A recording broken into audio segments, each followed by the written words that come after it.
नमस्कार मित्रांनो, लग्नानंतर होईलच प्रेम या मालिकेच्या येणाऱ्या पुढील भागात आपल्याला खूप मोठा आणि जबरदस्त ट्विस्ट पाहायला मिळणार आहे. काव्य आणि पार्थ हे शेजारी बसलेले असतात. पार्थ आता कॉफी पित असतो तेव्हा शांतपणे हळू आवाजात काव्य त्याला म्हणते, IASच्या परीक्षेसाठी माझं सेंटर डिक्लेअर झालंय.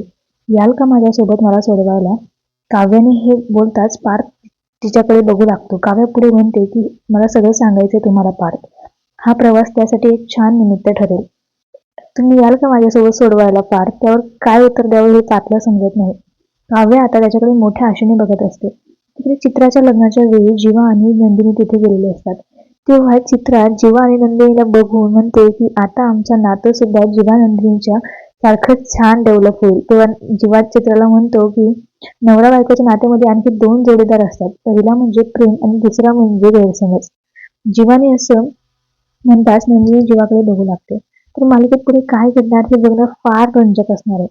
तर तुम्हाला पुढील अपडेट करता आत्ताच चॅनलला फॉलो करून ठेवा.